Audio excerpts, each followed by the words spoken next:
नमस्कार. भारतीय जनता पार्टी प्रदेश कार्यालयामध्ये आयोजित पत्रकार परिषदेमध्ये आपल्या सगळ्यांचं स्वागत. भारतीय जनता पार्टीचे नेते, विधान परिषदेतील आमचे गटनेते आदरणीय प्रवीण भाऊ दरेकरजी, भारतीय जनता पार्टीचे आमदार श्रीकांतजी भारतीय या पत्रकार परिषदेला उपस्थित आहेत. मी आदरणीय प्रवीण भाऊंना विनंती करतो की त्यांनी या पत्रकार परिषदेला संबोधित करावं.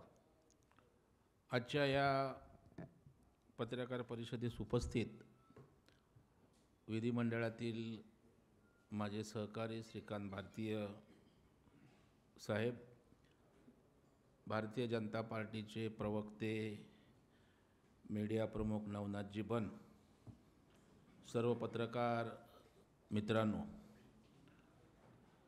राज्याचे विधान परिषदेचे सभापती, विधान परिषद हे वरिष्ठांचं त्या ठिकाणी सभागृह आहे, सभापती सर्वोच्च स्थानी असतात आणि अशा या विधान परिषद सभागृहाचा अवमान करणारं वक्तव्य सूर्यकांत हौसराव मोरे यांनी त्या ठिकाणी केलेलं आहे. आणि या संदर्भात मी आणि विधान परिषदेचे माझे सहकारी आमदार श्रीकांत भारतीय यांनी त्या ठिकाणी हक्कभंग नोटीस त्या ठिकाणी दिलेली आहे. सन्माननीय सभापती यांच्या संदर्भात बोललेले सूर्यकांत मोरे यांनी 23 नोव्हेंबर 2025 रोजी सायंकाळी 7:30 वाजता निवडणुकीच्या प्रचारादरम्यान आवाज कमी करा, तालुका जामखेड, जिल्हा अहिल्यानगर येथे विधान परिषदेचे सर्व सदस्य, सभापती व राज्याचे सर्वोच्च सभागृह म्हणलं जाणारं विधान परिषद सभागृह याबद्दल अत्यंत आक्षेपार्ह अशा प्रकारचं विधान केलेलं आणि एकंदरच विधानमंडळाचा विशेषाधिकार भंग व अवमान केल्याची बाब काल समाज माध्यमावरील एका व्हिडिओच्या माध्यमातून आमच्या निदर्शनास आली आणि विधान परिषदेचे सर्व सदस्य, सभापती या संदर्भात जी काही आक्षेपार्ह विधानं केलीत ती आपल्या माध्यमातून पुन्हा एकदा मी सांगू इच्छितो. तांबड्या रंगाच्या बिल्ल्या बाल्याला कोणी विचारत नाही आणि हिरव्या रंगाच्या बिल्ल्यावाल्याला मंत्रालयात सचिव लगेच बसा म्हणतात. म्हणजे विधान परिषदेचा तांबडा त्या ठिकाणी बिल्ला असतो, त्याचं अवमूल्यन केलेलं आहे. उडालेले बल्ब आपण ज्याला म्हणतो असे सगळे पुढे बसलेले असतात. कोणी पिक्चरमधून आलेला, कोणी नाटकामधून आलेला, कोणी क्रिकेटमधून आलेला, कोणी म्हाताऱ्या माणसातून गेलेला, असे सगळे उडालेले बल्ब तिथे आहेत अशा प्रकारचा उल्लेख त्यांनी केला. खरं म्हणजे त्यांना हे कळायला पाहिजे होतं की आदरणीय त्यांच्या पक्षाचे प्रमुख शरदचंद्र पवार साहेब हे सुद्धा विधान परिषदेवर 1993 ते 96 काळामध्ये सभासद म्हणून आणि 95 ते 96 विधान परिषदेचा विरोधी पक्षनेता म्हणून कार्यरत होते आणि राज्यसभेवर सुद्धा 2014 पासून ते कार्यरत आहेत. सुप्रियाताई सुळे त्यांच्या महत्त्वाच्या नेत्या यासुद्धा 2006 ते 2009 या कालावधीत राज्यसभेच्या सभासद होत्या. सुषमा अंधारे तिथे उपस्थित होत्या. त्यांना हेही भान नाही की आपले मुख्यमंत्री उद्धवजी ठाकरे साहेब आणि पृथ्वीराज चव्हाण साहेब हे सुद्धा विधान परिषदेच्या सभागृहाचे सभासद आहेत आणि होते आणि राज्यसभेचं प्रतिरूप म्हणूनच राज्याच्या विधान परिषदा त्या ठिकाणी कार्यरत असतात. आता त्यामुळे आदरणीय शरदचंद्र पवार साहेब, सुप्रिया सुळे, राष्ट्रवादी काँग्रेस पक्षाचे प्रदेशाध्यक्ष शशिकांत शिंदे यांना देखील आपण उडालेलं बल्ब आणि म्हाताऱ्या माणसातून निवडून गेलेला असं म्हणणार आहात का, अशा प्रकारचा सवाल यांना त्या ठिकाणी आपल्या माध्यमातून आम्ही करू इच्छितो. शिवाय हा सर्व प्रकार घडत असताना विधानसभेचे सदस्य, सो कॉल्ड राष्ट्रीय नेते रोहित पवार, अहिल्यानगर दक्षिणचे खासदार निलेश लंके, शिवसेना उद्धव ठाकरे गटाच्या सुषमा अंधारे याही त्यावेळेला उपस्थित होत्या. श्रीमती सुषमा अंधारे यांचे नेते माजी मुख्यमंत्री, विधान परिषद सदस्य श्री उद्धव बाळासाहेब ठाकरे यांना ही विधानं लागू होतात असं श्रीमती सुषमा अंधारे यांचं पण मत आहे का? कारण त्यांनी भाषणाच्या वेळेला कुठलाही आक्षेप या विधानांवर त्या ठिकाणी घेतला नाही. आणि सर्वात लाजिरवाणी आणि गंभीर गोष्ट, एक स्वतःला परिपक्व नेता असं दाखवण्याचा आव आणणारे रोहित पवार हे तर मोरेंच्या वक्तव्याला हसून हसून दात त्या ठिकाणी देत होते. आणि म्हणून विधिमंडळाच्या दोन्ही सभागृहाचं प्रतिनिधित्व करणाऱ्या लोकप्रतिनिधींसमोर लोकशाहीचं मंदिर असणाऱ्या राज्याच्या सर्वोच्च असा सभागृहाची प्रतिमा त्या ठिकाणी मलिन होते आणि त्यावर कोणताच आक्षेप घेतला नाही, तर ही मोठी शोकांतिका या निमित्तानं पुढे येते.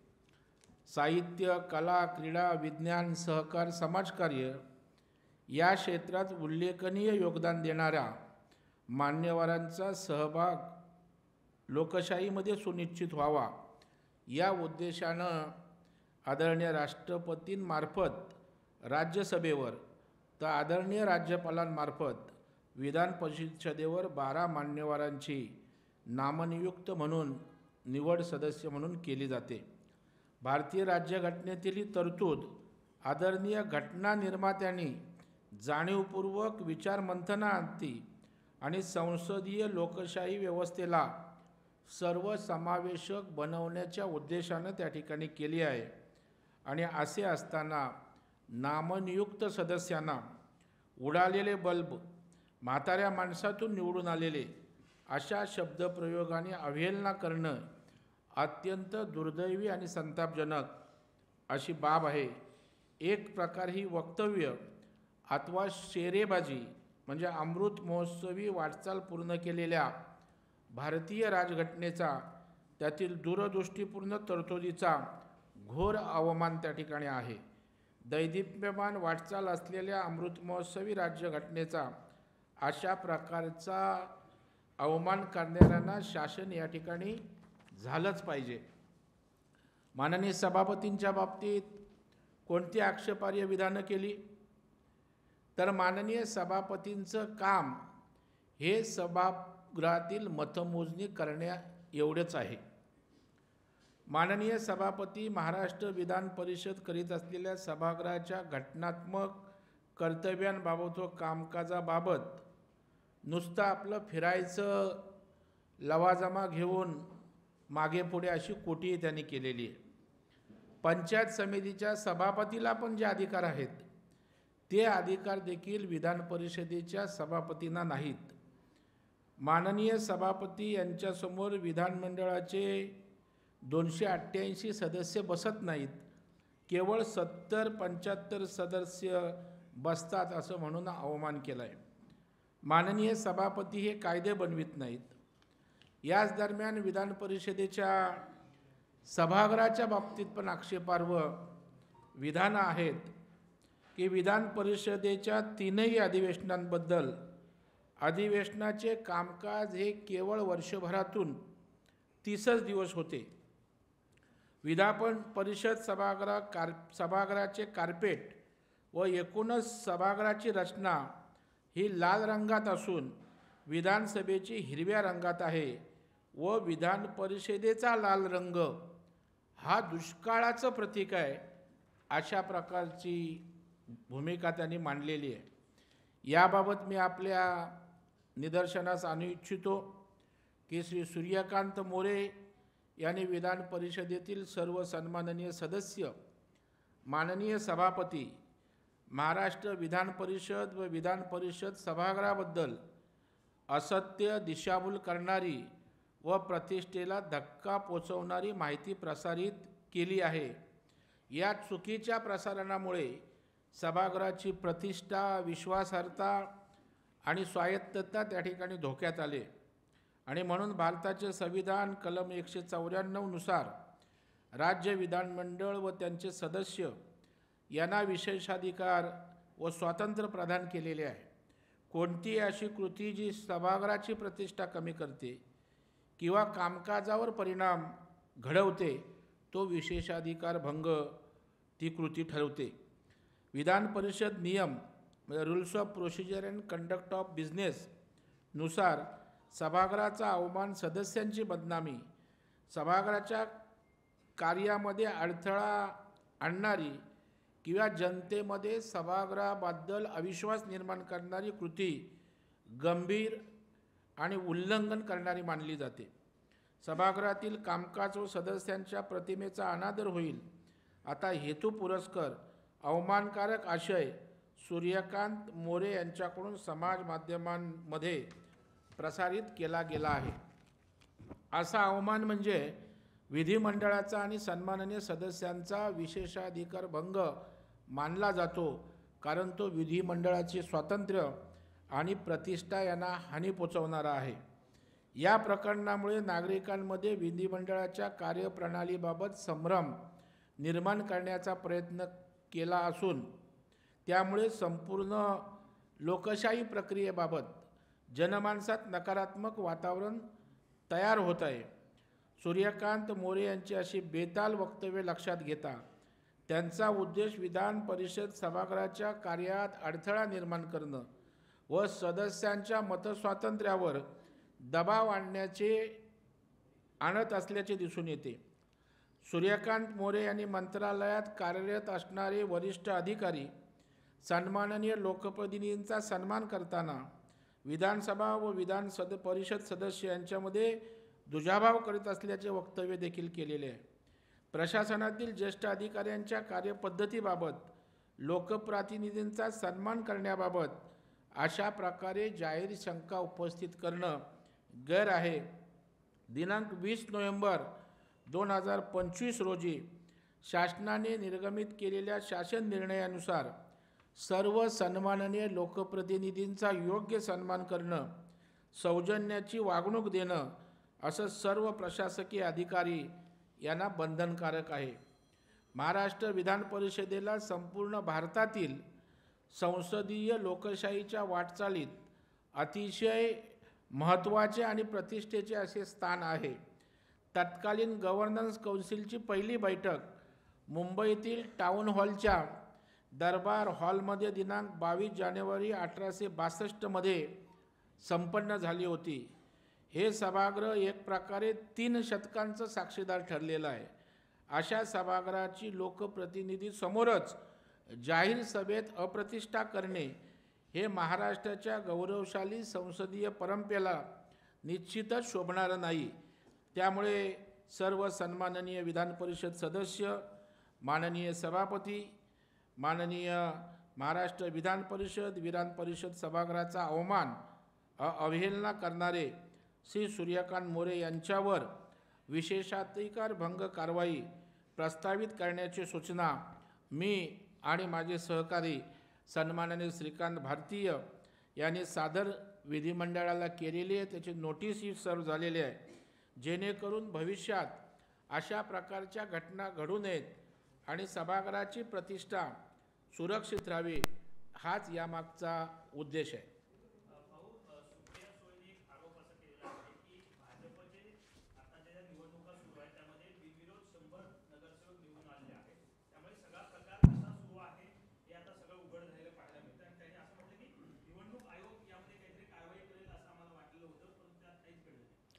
मला वाटतं पूर्णपणे हरलेल्या मनाचे महाविकास आघाडीचे नेते आहेत.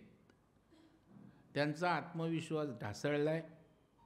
त्याला मैदानात येऊन लढायची उमेद नाही, धमक नाही, विषय नाही.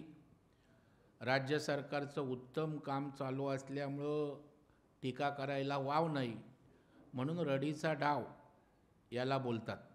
103 या प्रचंड जागा जर बिनविरोध देत असतील तर त्या काय धाकदपटशानं होत नाही आणि उमेदवार एवढे काही किरकोळ नसतात. भारतीय जनता पार्टीवर विश्वास असल्याकारणानंच 103 ठिकाणी त्या ठिकाणी आमचे नगरसेवक आले. हे रडतराव सगळे आहेत. त्याच्यामुळं जशी जशी निवडणूक येईल, निकाल येईल, तेव्हा रोज नवीन नवीन रडण्याचे प्रकार आपल्याला बघायला मिळतील. भाऊ, कुणाल कामराने आज पुन्हा एकदा वादग्रस्त फेसबुकवर पोस्ट केलेली आहे. संघावर त्यांनी टीका केली, ती पण खालच्या पातळीवर. मला वाटतं कुणाल कामराचं अति होतं आहे. त्याच्यावर कडक कारवाईची आवश्यकता आणि केवळ प्रसिद्धी मिळते. या प्रसिद्धीच्यासाठीच अशा प्रकारचं वात्रट काहीतरी बोलत असतो, पण सूर्यावर थुंकून काही सूर्याला परिणाम होत नाही. आमच्या राष्ट्रीय स्वयंसेवक संघाची एक वैभवशाली परंपरा आहे, इतिहास आहे, त्यांचं सामाजिक योगदान आहे. अशा कामराफामराच्या बोलण्याने आम्हाला काही फरक पडत नाही, पण त्यांनी मर्यादात राहून बोलावं असं त्यांना आपल्या माध्यमातून सांगणं आहे. नाहीतर मग आमचाही त्या ठिकाणी संयम ढळला तर मग कामराचे जे काय व्हायचं ते होईल. श्रीकांत शिंदे असं म्हणतात की युती धर्माचं सगळेच पालन करतायत, मात्र कुणाला आत्महत्या असेल तर आताच आत्मावा, कारण आता निवडणूक सुरू होईल. नाही, मला वाटतं आमच्यात व्यवस्थित समन्वयातनं काम सुरू आहे. अशा वेळेला जबाबदार नेत्यांनी जबाबदारीनं त्या ठिकाणी बोललं पाहिजे.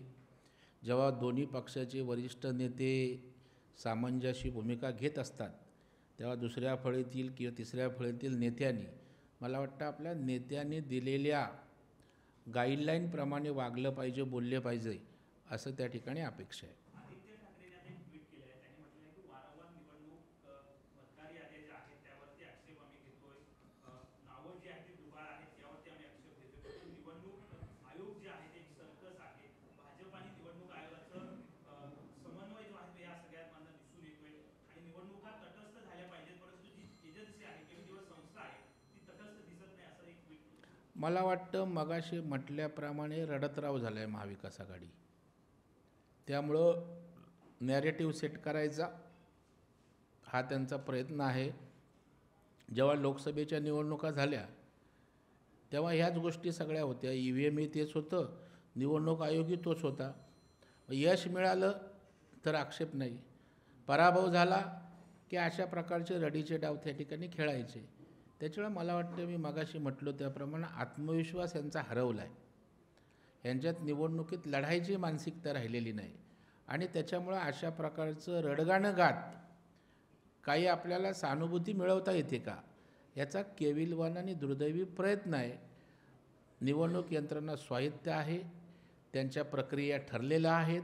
काही आक्षेप यादीवर असतील ते घेऊ शकतात, त्यांना न्याय मिळू शकतो, पण ह्यांना न्याय मिळवायचा नाही आहे, ह्यांना नॅरेटिव्ह सेट करायचं आहे. काल आदित्य ठाकरे स्वतः निवडणूक आयोगाला भेटले. आज पुन्हा एकदा ट्विटच्या माध्यमातून ते वारंवार हा मुद्दा जो आहे तो उपस्थित करताना पाहायला मिळतात. एकीकडे दिल्लीमध्ये राहुल गांधी तोच मुद्दा उपस्थित करतात, तर राज्यात आदित्य ठाकरे वारंवार उपस्थित करतात. आता राहुल गांधींच्या पावलावर पाऊल ठेवून त्यांची वाटचाल सुरू आहे. त्याच्यामुळे राहुल गांधी करतात त्याची कॉपी हे मारतात, दुसरं काय नाही. आता आयोगाकडे फेऱ्या मारण्यापेक्षा जरा मतदारांकडे त्या ठिकाणी जर फेऱ्या मारल्या तर काहीतरी हातात लागेल. पण ह्यांना माहीत आहे की मतदाराकडे फेऱ्या मारून उपयोग नाही. मतदार हा भारतीय जनता पार्टी आणि NDAच्या मागे उभं राहण्याचं निश्चित आहे. मग रडीचा डाव, खोटं नॅरेटिव्ह सेट करण्यासाठी आता निवडणूक यंत्रणाच कशी चुकीची आहे, मतदार याद्याच कशा बोगस आहेत, अशा प्रकारचं चित्र उभं करण्याचा केविलवाना दुर्दैवी प्रयत्न आहे. मनसेकडून आता एक आकडेवारी देत असा दावा करण्यात आला आहे की मुंबईतील काही वॉर्ड आहेत तिथे मनसेची प्रचंड ताकद आहे, जवळपास 22 वॉर्डचा त्यांनी आता दिला. आता प्रचंड ताकद कुठे आहे ते पहिले मी बघून घेतो आणि नंतर तुमच्यावर प्रतिक्रिया देतो. सर, राहुल गांधी ने SIR के खिलाफ जो है ट्वीट किया है कि SIR जो वो सुधारना नहीं है, वो जबरदस्ती थोपा हुआ जुल्म है, क्या कहना चाहेंगे? राहुल गांधींची दुटप्पी भूमिका महाविकास आघाडीची दिसते. राहुल गांधी की दुटप्पीला का दोहरी भूमिका, दुगली भूमिका दिख रही है. एक तरफ बात करने का कि SIR के माध्यम से सर्वेक्षण करो, और जब सर्वेक्षण किया जाता है तो सर्वेक्षण को अपोज करो, मतलब खाली नैरेटिव सेट करने का प्रयास है। अभी बिहार में तो एसआईआर का सर्वेक्षण हुआ ना, अभी कलकत्ता में ममता दीदी एसआईआर को विरोध कर रही है। मतलब इनकी भावना खाली वातावरण खराब करना, यही उनका उद्देश्य है। मुझे लगता है एसआईआर हम कर रहे हैं, सरकार कर रहे, निवडणूक आयोग कर रहे हैं, तो उसका स्वागत करना चाहिए। सर, पश्चिम बंगाल में भी ममता बनर्जी की सरकार जो है वो लगातार एसआईआर का विरोध कर रही है, प्रोटेस्ट भी जो है कई जगह पर किए जा रहे हैं। एसआरआई सर्वेक्षण अगर उधर हुआ तो बोगस नाम कितने हैं जिसके आधार पर ममता की सत्ता आती है, वो देश के सामने आएगा। इसलिए वो विरोध कर रही है। दूध का दूध पानी का पानी होने वाला है। सर, आज अयोध्या में राम मंदिर पर जो है भगवा धर्म का ध्वज जो है वो लहराया गया है, क्या कहना चाहिए? तो आज अभिमान का दिन है। आज राष्ट्र अपना धर्मध्वज आज हमारे मंदिर के, राम मंदिर के ऊपर लहरा के तमाम हमारे हिंदुओं का आज सीना चौड़ा हो गया है।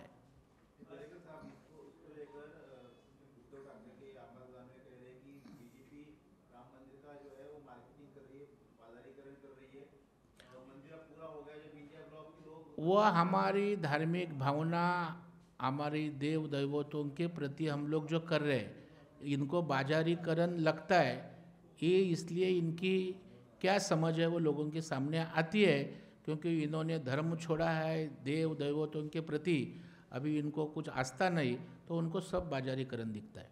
सर, ये पश्चिम बंगाल में लास्ट तृणमूल कांग्रेस के एक विधायक ने ये बयान दिया है कि पश्चिम बंगाल के मुर्शिदाबाद में बाबरी मस्जिद जो है वो बनाई जाएगी, उसकी नींव रखी जाएगी, क्या कहना? नहीं, पश्चिम बंगाल में इसी तरह का धाड़स बोलने की हिम्मत हो सकती है, क्योंकि ममता दीदी को वह ध्रुवीकरण मतों का करना है।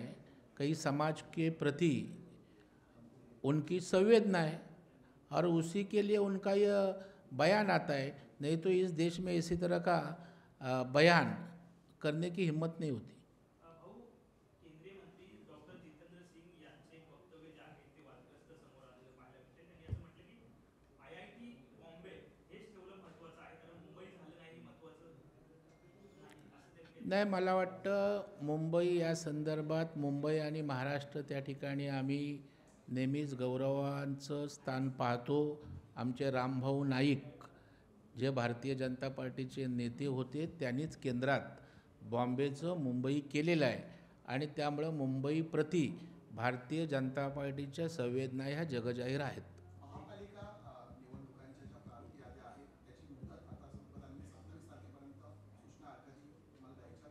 मात्र आता महाराष्ट्र काँग्रेस पुन्हा निवडणूक आयोगाकडे जाते, त्यांचं म्हणणं ही मुदत कमी आहे, 15 दिवसाची आणखी मुदत वाढवली। मला वाटतं निवडणूक आयोग हे स्वायत्त आहे, मागणी करण्याचा अधिकार पक्षांना आहे। आयोगाला जे योग्य वाटेल संविधानिक चौकटीत ते आयोग करेल। आपण विनंती आयोगाला करू शकतो, मागणी करू शकतो, आयोगावर दबाव टाकू शकत नाही। शेवटचा प्रश्न।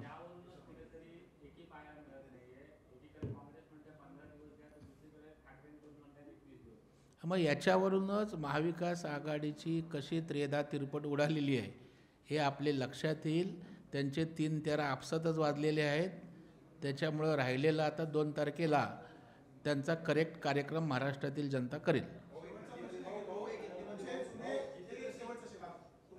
सहकारी आहे ज्यांना तुम्ही परिषदेवर घेतलं, मंत्री केलं, असे महादेव जानकर आज तुमच्या विरोधात बोलतायत। त्यांचं म्हणणं आहे आईची शपथ घेऊन सांगतो कुणालाही मतदान करा, पण कमळाला मतदान करू नका। नाही, मला वाटतं राजकारणामध्ये विरोधी पक्षाची लोक हे त्या ठिकाणी टीका टिप्पण्या एकमेकांवर करत असतात। आता त्याने त्या ठिकाणी महाविकास आघाडीची कास धरलेली आहे, त्याच्यामुळे ते आमचं कौतुक करायचा प्रश्न नाही, पण लोकांना सर्व काही कळतं, कोण काय बोलतं आहे आणि लोक निवडणुकीत त्याचं उत्तर देत असतात। आता महादेव जानकर राष्ट्रीय पक्षाचे नेते आहेत, त्यांचा पक्ष देशभर आहे, त्याच्यावर प्रतिक्रिया व्यक्त करायला मी फार छोटा कार्यकर्ता आहे।